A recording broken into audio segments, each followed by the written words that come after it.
தந்தை, மகன், தூய ஆவியின் பெயராலே ஆமேன்.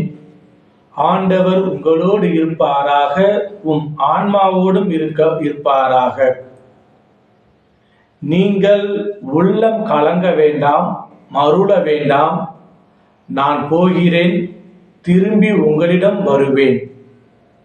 இறையேசுவில் பிரியமுள்ள இறை சொந்தங்களே, இன்றைய நற்செய்தியானது யோவான் எழுதிய நற்செய்தி 14வது அதிகாரம் வசனங்கள் 27 31 முடிய உள்ள வசனத்தில் இவ்வாறு கூறப்படுகின்றது. உங்களுக்கு அமைதி உரித்தாக்குகிறேன். நான் தரும் அமைதி இந்த உலகம் தரும் அமைதி போன்றது அல்ல. இது நிலையானது, என்றும் மாறாதது என்று இயேசு கிறிஸ்து கூறுகின்றார். நாம் வாழ்கின்ற இந்த வாழ்விலே நாம் அனைவருமே அமைதியை தேடி எங்கெங்கோ அலைந்து கொண்டிருக்கின்றோம்.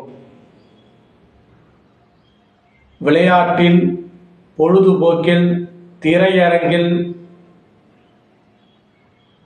காம களியாட்டத்தில், போதையில், இவ்வாறு பல தீய பழக்க வழக்கங்களில் நம்முடைய அமைதியையும் சந்தோஷத்தையும் தேடிக்கொண்டிருக்கின்றோம். ஆனால் இந்த அமைதி அனைத்தும் நிலையானது அல்ல. ஆனால் நம் ஆண்டவர் இயேசு தரும் அமைதி நிலையானது, நிரந்தரமானது, மனதிற்கும் உடலுக்கும் சந்தோஷம் தரக்கூடியது.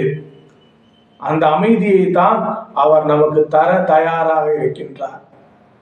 அன்புள்ள இறை சொந்தங்களே, அந்த அமைதியை பெற்றுக்கொள்ள நாம் என்ன செய்ய வேண்டும் என்றால், நம்முடைய ஆண்டவர் இயேசுடைய வழியை பின்பற்ற வேண்டும். அவருடைய வார்த்தையை கேட்க வேண்டும்.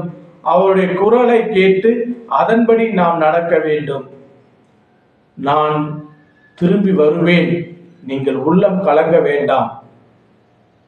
அது மட்டுமல்லாமல் தந்தைக்கும் அவருக்கும் உள்ள உறவையும், தந்தை அவர் மீது கொண்டுள்ள அன்பையும் இங்கு தமக்கு வெளிப்படுத்துகின்றார். இறை சொந்தங்களே, இன்றைய நாளிலே நாம் இயேசுவோடு சேர்ந்து பயணிப்போம். அவருடைய அன்பு பிள்ளைகளாக வாழ்வோம். நாமும் அவரை போல அமைதியின் தூதனாக வாழ முயற்சி செய்வோம். எல்லாம் வல்ல இறைவன், தந்தை, மகன், தூய திரு ஆவி உங்கள் அனைவரையும் நிறைவாக ஆசீர்வதித்து காத்து வழிநடத்துவாராக. ஆமேன்.